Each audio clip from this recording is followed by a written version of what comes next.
What's up, guys? This is the Gaming Platypus. Since I've got some time to kill before Smash Ultimate comes out, I decided to go over some Wii games I played when I was younger with you guys. Let's start our day off with some games that Nintendo actually helped make. The first and second party games. Of course, to start off, we have the Wii game everyone with a Wii has. Wii Sports. I don't need to go over this game, because basically everyone with a Wii has it. If you don't have a Wii, which is weird because almost everyone does, it's basically a tech demo of 5 different sports that show off all the motion controls that the Wii does. So let's move on to the next game we don't need to go over. Another game we don't need to go into much detail about is New Super Mario Bros. Wii. To sum it up for the few people who haven't played this game, this is basically a follow-up to New Super Mario Bros. On the DS. If you want me to go into more detail about this game, I made a full Let's Play on this game not long ago. I'll link it in the description. Moving on to Wii Sports Resort. Basically, this is the first Wii Sports, only there's now 12 sports instead of the usual 5, some of them even having their own little sub-sports. And it also requires the Wii Motion Plus that was used in games like WarioWare Smooth Moves and Zelda Skyward Sword. So basically, the sports in the last game had mostly swinging the remote, but now there's actual depth into the controls. Like if you see, I'm actually moving my plane by moving my Wii remote around. And speaking of which, this world that I'm on, Makawoohoo, all the sports take place on here. Well, aside from golf, which takes place on that island way over in the distance. But Makawoohoo is probably one of my favorite game worlds ever, even rivaling the likes of Hyrule. Moving on, we have Kirby's Return to Dreamland, the only second-party game we are looking at, I guess. I love this game. It was my first Kirby game and probably my favorite. And I've played Superstar as well. The super abilities were such a cool gimmick that I actually wanted HAL to bring them back in a future game. Well, besides Kirby's Final Smash and Smash Brothers, of course. The story, while simple, is also surprisingly well done. I did not predict the twist that Megalore was secretly the villain all along. And the last first-party game we'll be going over is Mario Party 9. This is probably one of, if not the most overhated game in the Mario spin-off library. Mostly because of the terrible car mechanic and unfun minigames.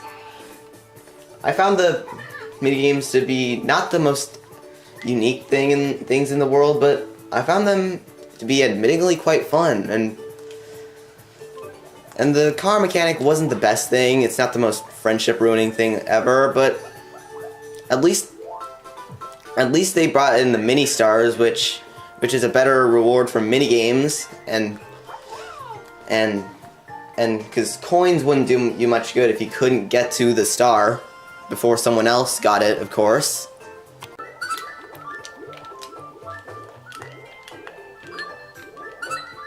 This is more fun than it looks, trust me. Those were all the first, party games, and one second party game out of the way. So let's move on to third party games, aka the shovelware, the trash, starting with one not so trashy game, which I actually really loved when I was younger. And it's also based on a movie which was a huge part of my childhood. Give it up for Cars Race-A-Rama. To start, this game has a story mode. So basically we start off in this race in in a non-canon place called Radiator Springs Speedway, which does not exist in the movie's timeline. And at the end of the race, there's a crash between the blue guys, which are the good guys, caused by the green guys, which are Chick Hicks students, aka the bad guys. And Chick Hicks himself, he comes with his 3 sidekicks. Candace, who is basically a pink, angry teenage car, who looks like a reskin of Sally, but she isn't. El Machismo, who is an off-road monster truck looking dude, and Stinger, who kind of looks like Snot Rod from the first movie, and just like Snot Rod, he doesn't talk. And basically, Chick Hicks comes and says that if he wins the Race-O-Rama series, which is a side series that also doesn't exist with the movie's timeline, if he wins that, then he'll take Radiator Springs for himself. And Lightning McQueen, being the Lightning Kachowski that he is, doesn't want that to happen. Like the actual video game based on the first Cars movie, as well as the first spin-off Mater National Championship, this game is an open world racing game. So basically, there's like an overworld, and you can drive around it, and you can find the missions and do them. And both the last 2 games had Carburetor County as its area, which had 3 sub areas: Radiator Springs, Ornament Valley, and Tailfin Pass. But in this game, instead of 1 world, there's 5. Plus in Carburetor County, there's also Radiator Springs Speedway, Santa Carburera, Autovia, and Motoropolis. Let's open the map. Seriously, look at how big Carburetor County is. And this is just one of the 5 worlds. Sure, it might be nowhere as big as Hyrule from Breath of the Wild, but it's still big. And as you can see here, and in the last clip, you can also customize Lightning McQueen to your liking. But aside from the world-based, completely different models, the customizations don't give you different stats, similar to how Super Mario Odyssey's outfits don't give you different powers. Probably one of my biggest gripes with this game is the graphics and the frame rate. Well, the frame rate isn't like Sonic Boom levels. It can still occasionally get in the way, and this game, as I said, the graphics in this game aren't the best. Even though I'm playing on the Wii, and even by Wii standards, this game looks kind of ugly. Seriously, have you seen Super Mario Galaxy? Let's move on to another racing game based on a movie, or animated movie, Madagascar Karts.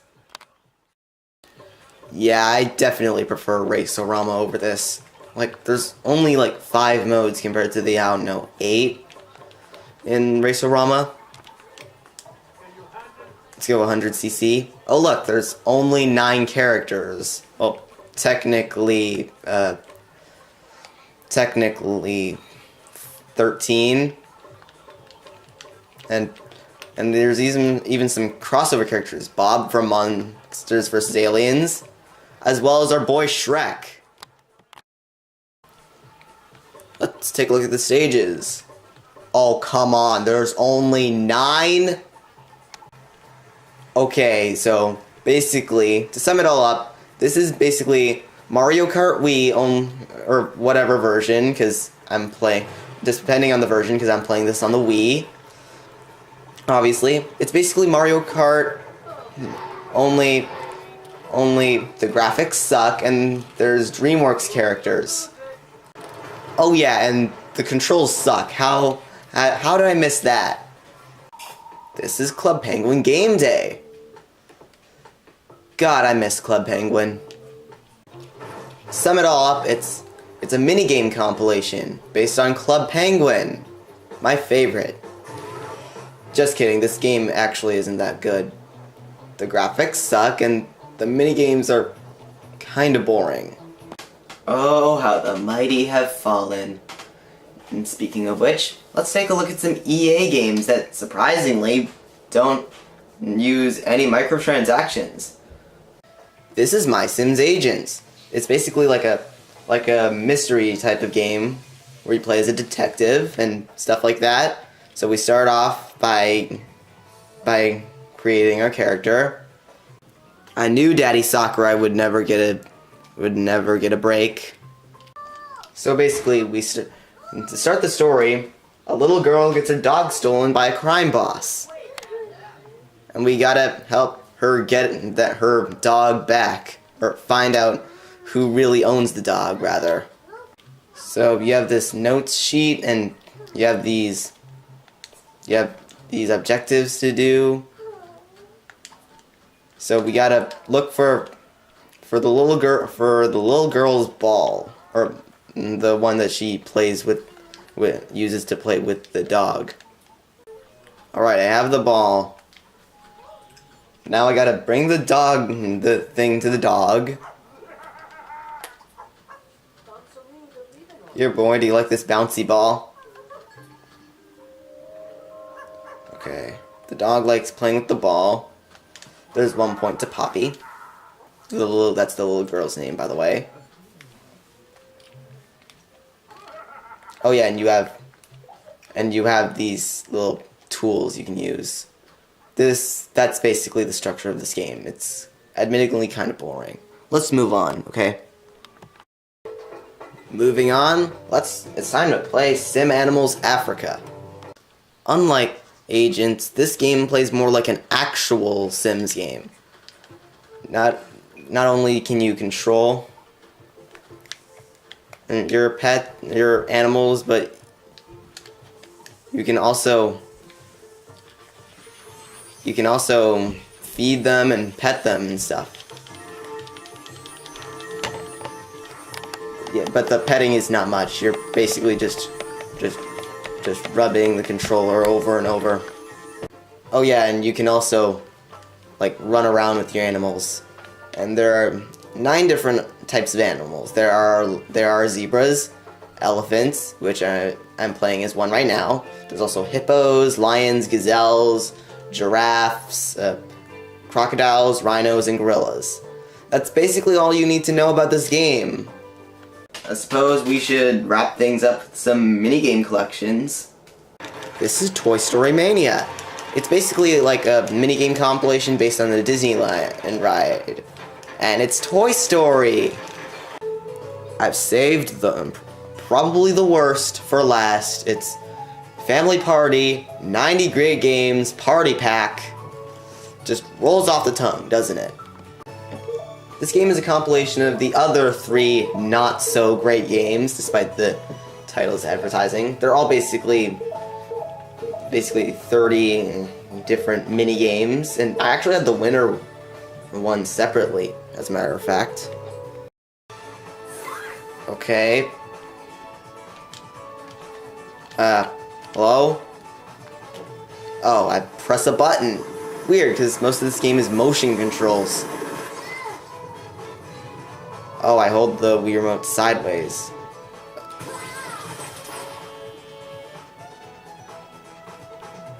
Oh. Oh, you replay just to show me how much I suck? Thanks, game. A lot.